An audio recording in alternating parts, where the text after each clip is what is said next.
Started for us here on lane 39. Tell us a little bit about Glenn Meece, Dave. You know a little bit about this bowler. Glenn is a product of the junior program that the bowling proprietors have donated so much time and money into down through the years. And ladies and gentlemen, you're about to see some of the results of their products. Not very indicative of his style of bowling, but the very first time this 19-year-old appears on TV, you're going to make a little bit of an errand shot. Well, you see him smiling there about it. He did cross over, but nevertheless takes them all home. I can hardly believe Glenn is only 19 years old. I've seen him for a few years around now, and his bowling is just, it's fabulous for as young as he is. Here's Gary Trissell of Hamilton up on lane 40.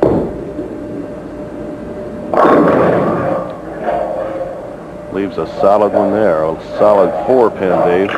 Well, we talked about it in the opening a little bit, George, and the accuracy bowler will have a tendency to leave more single-pin spares. A la myself, unfortunately. We have a tendency to hit the pocket a lot, but we have a tendency to leave the 4-pin because of the lack of pin action. Because, look out, the rotation of the ball, it did come off well on the back end. 10 pins likewise. The big crankers and the big torquers are the guys that send the pins all over the place. I'll tell you how accurate Gary Trissell is. Last year in the Hoinky Classic, he came in second place. He posted games in singles of 254, 256, 254, 257, 247 for second place. Whoa, that is knocking down the wood, as they say. 247 that last game. Had a little bit of a slip, huh? Got out of the 250 range. Jeez.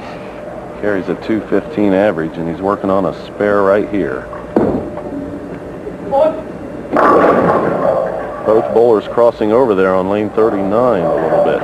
Good point you bring that up, George. Again, I attributed the first frame TV jitters to Glenn Meece, but maybe that's not all the case. Even though all the lanes are the same length, same width, they're dressed the same with the same oil preparation, the wood characteristics sometimes make them react differently. Perhaps the left lane hooks more. We'll just have to keep a watch on it during the match. Gary Trissell with a couple of spares in his first two frames. Glenn Meece up working on that strike, and I noticed a big backswing out of Glenn there the first time he threw the ball. Well, Jennifer, I think you'll agree with me here that a lot of your big power players, the first one that appeared on national TV that just awed everybody was Pete Weber, and his backswing was over his head. Come on, Glenn. A little wide on that one. Looked like he let it go out a little further on the lane, maybe to compensate for what happened. Overcorrection on the previous frame. Inexperience. Let's see if we can catch it in the release here on it. The powerful release normally cups through and comes back. You can see it right there. He's not very happy with it. Cuts through the 3-pin, leaves the 1, 2, 10. Now Glenn, with the exception of a lot of your big cranker shooters, is an excellent spare shooter. Not on this particular occasion. The ball really trailed off on the back end on it. You hexed him there, Dave. It's the new wrath factor. That's right. Back again for another week. Here we go. Wow. Glenn did win the roll-off this morning against Mike Whalen. He posted a game of 211 to Mike's 184 game to make it to our show. Glenn up on lane 39. Working on that open frame. He needs to get something going right here. Came in just a little high. There you go, see. On lane 39, a little more consistent shot out of Glenn. I do not believe it was a lane. I think both players happened to make a mistake on lane 39, but still, we'll keep an eye on it, George. As I said in the opening, we are at Brentwood Bowl today, and qualifying today is going on out of Gilmore Lanes, out of Route 4.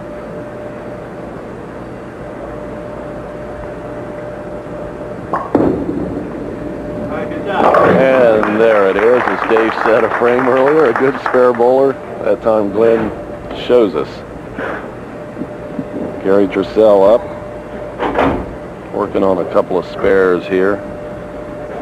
Gary from Hamilton, married with 3 children, bowls in a couple of mixed couples leagues.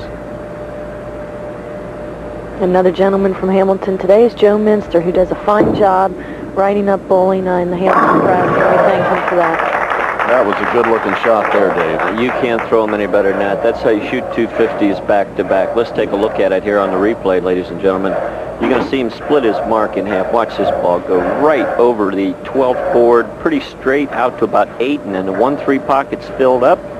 I promised some guys at Western Bowl I wasn't going to say every pin doing its job, so I won't. So I won't say that. But you'll leave us with that feeling.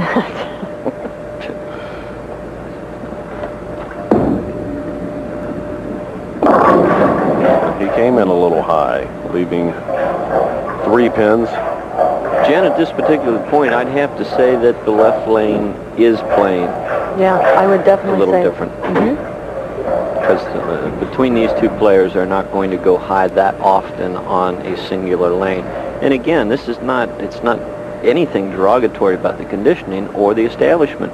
It's just part of the game. It's like you can play the same golf course, chopping it there on the 3-6-10. You can chop 3-6 off the 10 very easily.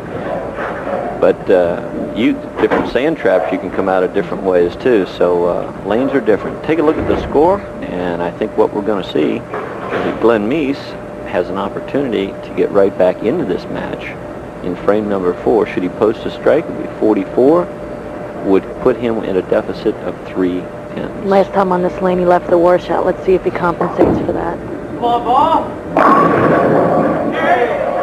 Oh, he compensated for it with a little bit more torque in the wrist. And he gets the messenger pin. We can watch it on the replay. The messenger pin should be the center pin there. That's the head pin. Keep your eye on it. It's going to make a trip to the left. Right there she goes to the left. Hits the wall. Something going on? Yeah, let me see. Here's a 10 pin over here. Let me see if I get back. Do I understand you're Not quite referring that messenger pin as a she? Very nice. I like that. We're bringing feminism even into the pin categories I now. like it. Well, Glenn Meece holds a spare there, and he does have an opportunity to tighten things up a little bit here. Glenn does a lot of his bowling at Delfair Lanes. Grew up there. Throws hundreds and hundreds of games. Sometimes in the wee hours of the morning, he tells me, because he just has a chance to get his thoughts together and collectively put a nice hard workout in. Stone 4. The big power ball that you see sometimes is good for messenger pins and light strikes, but again, too strong on that one. The 6 pin, or the 2 pin, which would normally take out the 4, actually went in front of it, came hard off the wall into the 7 and back into the pit, George. Still Glenn just trailing by 5 pins now, so he has closed the gap somewhat here. And in frame number 5, he holds the spare, so we've got a match. Wouldn't you agree, Dave, that Glenn's carry percentage would be better light in the pocket with as much ball as he throws rather than high? Well, Or in the pocket? If my shoulder, wrist, and arm could throw a ball like that, I guarantee you I would not throw any balls high. They would either be flush pocket or light every time. And Trissell with the strike here in the 5th frame, so maybe he's about to get on track. Gary obviously geared in on the right-hand lane. Left-hand lane still he has to solve, but if he solves that left-hand lane, Glenn Meece could be in trouble.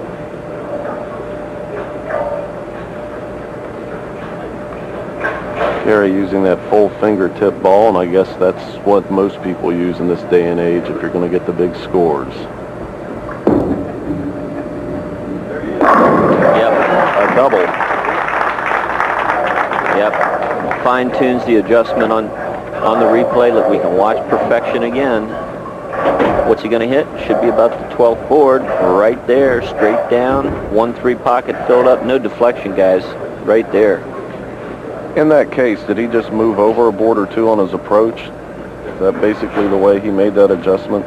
Jen, I'll let you answer that one. A typical move when you're going high. What do you do? I take my feet, move them a little bit left, give a little bit more trajectory into the pocket, and that'll change it so that the ball will go further right into the pocket. Glenn Meece avoided disaster there. Got the 7 pin to trip out, otherwise he was looking at the biggie. Well, a hit that's become more and more prominent over the last 5 years with the shorter oil and the lighter pins is the blowout 710. And it used to be a hit that you'd only leave if you went right through the nose. Now you're leaving it a lot on light sweeper type of hits. Again, Glenn covering his spare and staying in the match. His opponent, as we can see by the scoreboard, is going to have the advantage with the double working. We've got a 5-pin deficit. The double immediately takes that to 25. So Glenn Meece here in the 7th frame, looking to get it going. Well, let me tell you what, I know a little bit about this young man, and if it's going to start, he's going to start with maximum torque, maximum revs, and just maxed out on this ball. You called it. When his back's against the wall, this guy torques it up, and as the one guy, Wayne Garrett says, reaches back for a little extra, 1, 2, 3, 4, I can't count that fast, forget it. 1-3 pocket annihilated, 10 pins in the pit. There he is. He knows exactly what he's got to do from here on out, and that's sort of strikes like that. And a few intimidating type of strikes wouldn't hurt. Trissell here in the 7th. Going wide. Completely errant shot. Completely errant shot with Gary. If we can maybe pick that up on the replay. He just kind of rears up at the line. His elbow flares out. You see his thumb go down to the floor. Misses his mark by 4 boards to the right. No chance at all. He really got a break by busting up the washout, Jennifer. Exactly. Lucky to get an 8 count because he was on a double. And he holds the 2 and still has the lead here in through 7 frames. However, there is a glimmer of hope now for Glenn Meece.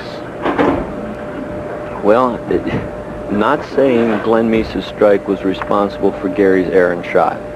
But when you're bowling against a kid who throws the ball at about Mach 7, cracks pins in half for a living, and he throws one in your face like that, you have a tendency to believe that he's going to follow it up with a couple of more. And there he gets a lucky trip on the 4-pin off the wall.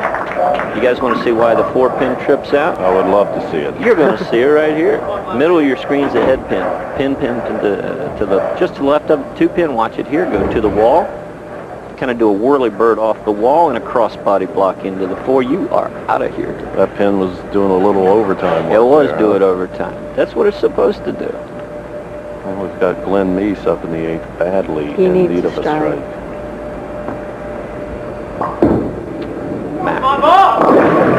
Oh, terrible break. This just about ends the match for Glenn Meece, and he actually trusts it. Let's take a look at it on the replay. He trusts this ball, he torques it up, but with a little more speed, he sends it wide. Head pin goes to the wall, comes off, gets a bad break, goes right over the top of the 4-pin, wobbly 10, very, very difficult. He's got to go for it to have any kind of a shot at all. Gave it a ride. Gave the 410 a ride, but he opens here in the 8th, and Gary Trissell has all but won this match. I get the feeling that we're going to see Glenn Meece down the road. Well, that's a very good feeling, George, because Glenn is going to be involved in a roll-off for next week's show. Right. Oh, how about that? I didn't know that. And that, of course, will be from Del Fair qualifying, which Glenn has bowled for years. Now that was buried.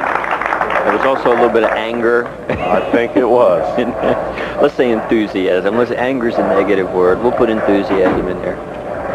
Hey, you know what's coming up, George? The 20th annual Bowl Down Cancer Tournament. Oh, yeah. February 17th through the 25th. A great cause. They've raised over $600,000 for the cause of cancer. And what you do is you use your league scores, and it's a donation of $1.50. And that is applied, and there's a roll-off for finals in which you can win $500. Sounds like a good deal to me. Gary Trissell here in the 9th, leaving the 10-pin. Danny Moses will meet the winner of this match. Of course, our king, Jim Beckler, waiting in the wings in the number 1 spot.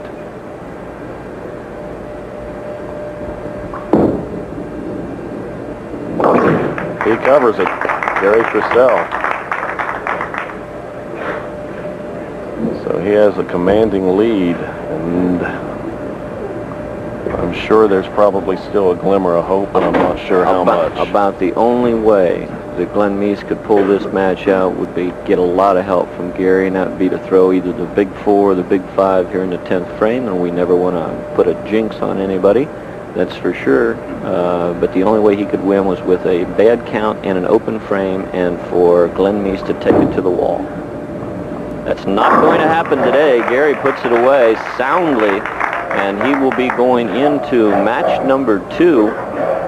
And he's thrown a good game here. Take a look at the sheet if we can, and we'll see it there. That solidified it.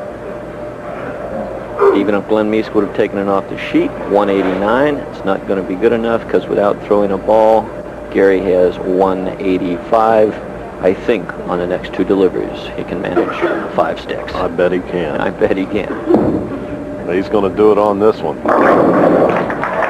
Another one for Gary Trissell. So he'll go on to meet Danny Moses in match number 2. Gary started his bowling back in Toledo and came a little further down south in the state and still doing quite well. Well, we come from a great bowling background here in Cincinnati, and it's been one of the primary sports of this town for a long time, and Cincinnati supported this show now for be nigh on to 30 years, George. Whoa. What, 202 is it? 202 for Gary Trissell. Glenn Meece just put it out here in the 10th frame. Messenger pin does not do its job that time, and Glenn's just going to be going through the motions. This match is history. Glenn was Ohio Youth Bowler and Rookie of the Year in 1988. So as I said, I'm sure we're going to hear plenty about him down the road. I think we're seeing a lot of anger here, Dave. No. Enthusiasm. Okay. Enthusiasm. Aggression. Let's see, what's you get one of those books out that has all the anomalies in it. Yeah. We could use a few, I'm afraid.